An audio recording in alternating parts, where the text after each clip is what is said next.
اور 344 محدثین وہ ہیں جنہوں نے اپنی حدیث کی کتابوں میں اس حدیث پاک کو نقل کیا. یعنی اس سے اندازہ لگائیں کہ میں جو حدیث تلاوت کرنے والا ہوں اس کی نوعیت کتنی زبردست ہے، اس کی حیثیت کتنی مزیدار اور مضبوط ہے. حدیث پاک یہ ہے کہ آقا صلی اللہ تعالیٰ علیہ وسلم ارشاد فرماتے ہیں ان بنی اسرائیل تفرقت علی 72 ملہ. حضور فرماتے ہیں کہ قوم بنی اسرائیل میں اختلاف ہوا، اور بنی اسرائیل جو ہمارے سے پہلے والی قوم تھی اس میں اتنا اختلاف ہوا کہ وہ آپس میں لڑ کے 72 فرقوں میں بٹ گئے، 72 گروہ ہو گئے، 72 ٹکڑوں میں بٹ گئے. وَتَفْتَرِقُ أُمَّتِي عَلَى 73 مِلَّةٍ. اور پھر آقا فرماتی ہیں کہ میری امت میں 73 فرقے ہوں گے. پچھلی امتوں میں 72 ہوئے اور میری امت میں کتنے ہوں گے؟ 73. ایک زیادہ ہوں گے. كُلُّهُمْ فِي النَّارِ. سب کے سب جہنم میں جائیں گے الا ملۃ واحدہ. صرف ایک جماعت ہوگی جو جنت میں جائے گی. قالوا من هي یا رسول اللہ صلی اللہ علیہ وسلم. صحابہ نے پوچھا اللہ کے نبی صلی اللہ علیہ وسلم جنتی جماعت کی پہچان کیا ہے؟ جب آپ کی امت میں اختلاف ہو جائے، آپ کی امت میں جھگڑے ہو جائے، فساد پیدا ہو اور لوگ فرقوں میں بٹ جائیں، ٹکڑوں میں بٹ جائیں، تو اس میں کون سا جماعت حق ہوں گی جو جنت میں جانے والی ہوں گی؟ ہم اس کو کیسے پہچانیں گے، کیسے اندازہ لگائیں گے؟ قال ما انا علیہ واصحابی. حضور نے کہا کہ جنتی فرقے کی، جنتی جماعت کی پہچان ہوگی جو میرے اور میرے صحابہ کے عقیدے پر ہوگا، وہی جنت میں جائے گا. تو جنتی جماعت کی نشانی کیا بتائی؟ کہ میرا عقیدہ اور صحابہ کا. اب صحابہ کا عقیدہ کیا ہے؟ صحابہ کا عقیدہ یہ ہے کہ رسول سے اتنی محبت کرو، اتنی محبت کرو کہ ماں باپ سے زیادہ، اولاد سے زیادہ، دنیا کی تمام چیزوں سے زیادہ نبی سے محبت کرو. اور جب محبت نبی کے مقابلے میں بیٹا بھی آ جائے تو اس کو بھی چھوڑ دو، باپ آ جائے تو اس کو چھوڑ دو، رشتے دار آ جائے تو اس کو چھوڑ دو. جب تم اتنے مستحکم ہو گئے تو حقیقت میں تم مسلمان. اور خود پھر یہ بات میں اپنی عقل سے نہیں کہہ رہا ہوں، اپنی زبان کے زور سے نہیں کہہ رہا ہوں، اس کو خود رسول نے بیان کیا. آقا نے بتایا کہ کیا تم ایمان کا نام یہ سمجھتے ہو کہ صرف 5 وقت نماز پڑھ لی تو تم مسلمان ہو گئے؟ تو میں سے بہت سارے لوگ اس لیے بھی نماز پڑھتے ہیں کہ انہوں نے نماز کو ورزش اور ایکسرسائز سمجھ رکھا ہے. انہوں نے یوگا کے مترادف، یوگا کے اگینسٹ میں اس کو رکھا ہے کہ بھئی یوگا کرنے سے بھی صحت اچھی رہتی ہے، نماز پڑھنے سے بھی صحت اچھی رہتی ہے. کیا روزہ رکھنے کا نام ایمان ہے؟ بہت سے لوگ ڈائٹنگ کے نام پہ بھی روزہ رکھتے ہیں، بھوکے رہ جاتے ہیں. اپنی موٹاپے کو کم کرنے کے لیے بھی لوگ روزہ رکھ لیتے ہیں. کیا حج کا نام ایمان ہے؟ اگر حج کا نام ایمان ہوتا ہے، یہ عبادات ہے، ایمان نہیں ہے. عبادت اور ایمان میں زمین آسمان کا فرق ہے، یاد رکھیے. کیا حج کرنا ایمان ہے؟ بہت سے لوگ ہیں جو غیر مسلم میں پیسہ آتا ہے تو گھومنے امریکہ چلے جاتے ہیں. بہت سے مسلمان ایسے پیسہ آیا چلو سعودیہ ہو کر آ جاتے ہیں. تو حقیقی ایمان کیا ہے؟ تو خود نبی پاک صلی اللہ تعالی وسلم ارشاد فرماتے ہیں، صحیح بخاری کی حدیث نمبر 14 اور کتاب الایمان ہے. پہلا چیپٹر کتاب الایمان، دوسرا چیپٹر کتاب وحی کے بعد، کتاب الوحی کے بعد کتاب الایمان، اور اس کی حدیث نمبر 14. انس بن مالک کی حدیث کے راوی اللہ کے نبی نے فرمایا لا یؤمن احدکم حتی اکون احب الیہ من والدہ وولدہ والناس اجمعین. آقا نے کہا تم میں سے اس وقت تک کوئی مومن ہو ہی نہیں سکتا جب تک وہ مجھ سے اپنی اولاد سے زیادہ، اپنے ماں باپ سے زیادہ، دنیا جہاں کے تمام عزیز و اقارب سے زیادہ جب تک وہ مجھ سے محبت نہ کرے وہ مومن ہو ہی نہیں سکتا. تو حقیقی ایمان ہے نبی سے دنیا کی تمام چیزوں سے زیادہ محبت کرنا. اور محبت رسول کیسے کی جاتی ہے اس کو آئیڈیل رسول اللہ نے بنایا میرے صحابہ کو، جو میرے اور میرے صحابہ کے عقیدے پر ہوگا.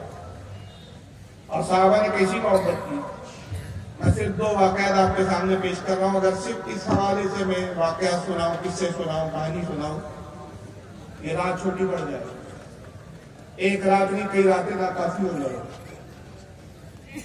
ایک موقع ہوا آتا ہے کہ اللہ کے نبی صلی اللہ تعالی وسلم اعلان کرتے ہیں کہ دشمنان اسلام کو ختم کرنا چاہتا ہے، اے لوگوں جہاد کے لیے تیار ہو جائے۔ اور غالباً یہ غزوہ خندق کا موقع ہے۔ 3 طاقتوں ایک ساتھ جڑ کر اسلام کو ختم کرنے کے لیے جمع ہوئی ہے۔ ان میں ایک ہے عیسائی، دوسرے یہودی اور تیسرے ہیں مشرکان مکہ کے مشرک۔ 3 لوگ مل کر چاہتے ہیں کہ اسلام کو ختم کر دو، کیونکہ وہ جانتے ہیں کہ تینوں کا دشمن جو ہے وہ صرف مسلمان اور اسلام ہے۔ چنانچہ ہوتا یہ ہے کہ جب تینوں طاقتیں جمع ہو گئی اور مدینے کو گھیر لیا، حضور نے اعلان کیا کہ جہاد کے لیے نکلو، اور جو جہاد پر نہیں جا سکتا وہ مال سے مدد کرے۔ جو ضعیف ہے، ہتھیار نہیں چلا سکتا، اوزار نہیں چلا سکتا، اس کو چاہیے کہ وہ اپنے اوزار اور اپنے ہتھیار مجاہدوں کو دیتے۔ جب اعلان ہوا تو صحابہ اکرام پیسے لے کر آتے ہیں، مال لے کر آتے ہیں۔ وہ ضعیف بوڑھے صحابہ جو ضعیف ہو گئے، عمر دراز ہو گئے، لڑنے کی طاقت نہیں رکھتے، وہ اپنے ہتھیاروں کو لا کے حضور کے قدموں میں رکھ دیتے کہ اللہ کے نبی یہ ہتھیار ہے، آپ جس کو چاہیں عطا کر دیں۔ عورتیں ہیں کہ اپنے زیورات کو لا کر اتار کریں گے، اپنے زیورات کو حضور کی بارگاہ میں دیتی ہے، یا رسول اللہ ان زیورات کو آپ بیچیے اور اس سے جنگ کے اندر جو بھی ضرورت ہو اس کو پورا کیجیے۔ اللہ کے نبی سب کو دیکھتے ہیں، خوش ہوتے ہیں، دعا فرماتے ہیں۔ تبھی دیکھنے والی نگاہ دیکھتی ہے کہ ایک جوان عورت ہے، سفید لباس پہنے ہوئے ہے اور اپنے سینے سے کسی چھوٹی سی چیز کو چمٹائے ہوئے چھپائے ہوئے، اور بڑے آہستہ آہستہ قدم رسول اللہ کی بارگاہ میں حاضر ہوتی ہے۔ آنے کے بعد عرض کرتی ہے کہ رسول اللہ آپ نے اعلان فرمایا، آپ کے منادی نے، آپ کے اعلان کرنے والے نے اعلان کیا، کانوں تک میری آواز پہنچی۔ اللہ کے نبی میں بھی اپنی حیثیت کے مطابق ایک نذرانہ لے کر آئی ہوں کہ میرا بھی اس جنگ میں حصہ ہو۔ اور سرکار وجہ یہ ہے کہ غزوہ احد میں میرے والد شہید ہو گیا، میرے والد نہیں۔ اسی غزوہ احد میں میرا بھائی کی بھی شہادت واقع ہو گئی، میرا بھائی بھی نہیں ہے۔ اسی غزوہ احد میں میرے شوہر کی بھی شہادت ہو گئی، وہ بھی غزوے میں اب زندہ موجود نہیں ہے۔ میرے خاندان میں کوئی مرد موجود نہیں ہے، مگر اللہ کے نبی جب میرے شوہر جنگ کے لیے جا رہے تھے اسی وقت میں حاملہ ہوئی، اور حاملہ ہونے کے بعد میں نے ایک چھوٹے سے بچے کو تولد کیا، پیدا کیا۔ اللہ کے نبی میں اس بیٹے کو آپ کی بارگاہ میں پیش کرتی ہوں۔ صحابہ کہتے ہیں کہ جب اس نے اپنے کپڑے کو جو سامان، جو چیز اس نے چھپا رکھی تھی، سینے سے چمٹائی ہوئی تھی، جب کپڑا ہٹایا تو دیکھا گیا وہ ایک دودھ پیتا ہوا بچہ۔ اللہ کے نبی یہ بیٹا میرا حاضر ہے۔ اندازہ لگائیے کہ باپ شہید ہو چکا ہے، بیٹا شہید جو ہے، شوہر شہید ہو چکا ہے، بھائی شہید ہو چکا ہے، پورا خاندان اسلام پر لٹا چکی ہے، رسول پر نثار کر چکی ہے۔ اب ایک آخری نشانی بیٹا ہے، اس کو بھی رسول کی بارگاہ میں لاتے ہیں۔ اللہ کے نبی یہ میرا بیٹا ہے۔ سرکار صلی اللہ علیہ وسلم نے دیکھا، آنکھوں میں آنسو آ گئے، اس کے جذبات کی آپ نے قدر کی، کہا کہ اے میری شہزادی، اے میری بیٹی، میں اسلام پر فدا ہونے کے تمہاری جذبے کو سلام کرتا ہوں، دعا کرتا ہوں اللہ کی بارگاہ میں کہ اس کا اجر اللہ تمہیں بہترین دے۔ باوجود اس کے کہ پورے خاندان کے مرد تمہارے ختم ہو چکے، اب آخری نشانی تم یہ لائی ہو، لیکن اے میری شہزادی، اے میری بیٹی، میں اس بچے کو قبول نہیں کر سکتا۔ وجہ یہ ہے کہ بچہ دودھ پیتا، شیر خوار ہے، ابھی یہ ہتھیار چلا نہیں سکتا، اگر اس پر کوئی وار کرے اس وار کو برداشت نہیں کر سکتا، اس وار کو روک نہیں سکتا، یہ ابھی جنگ لڑنے کے لائق نہیں ہے۔ اے میری صاحبزادی، اے میری بیٹی، اس کو لے جاؤ، اس کو پالو پوسو، پروان چڑھاؤ، بڑا کرو، جب یہ جوان ہو جائے گا اللہ نے چاہا تو پھر اسلام کے لیے اور جب جنگیں ہوگی تو یہ اس میں کام آئے گا۔ میں اس بچے کو تو قبول نہیں کر سکتا، یہ اس کا ابھی جنگ کے لائق نہیں ہے۔ جب آقا نے یہ کہا تو وہ جوان عورت رونے لگتی ہے، وہ صاحبزادی جو جس کو سرکار صاحبزادی کہہ رہے ہیں، اپنی بیٹی فرما رہے ہیں، روتی ہے، روتے ہوئے عرض کرتی ہے اللہ کے نبی آپ نے کیا ارشاد فرما دیا؟ سرکار آپ نے کیا کہہ دیا؟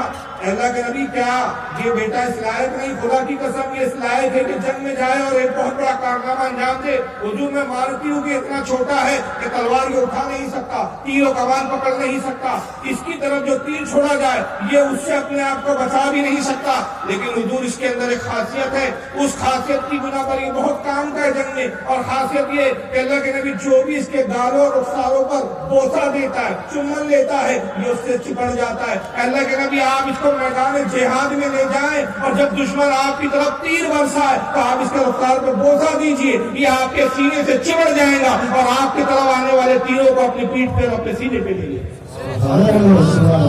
اور اس طریقے سے میرے آقا آپ محفوظ ہو جائے۔ اس سے اندازہ لگائیے کہ صاحب اکرام کو رسول اللہ سے کتنی محبت تھی کہ اپنی دودھ پیتی اولادوں کو بھی نبی پر وہ قربان کر دی۔ غزوہ احد کا موقع ہے،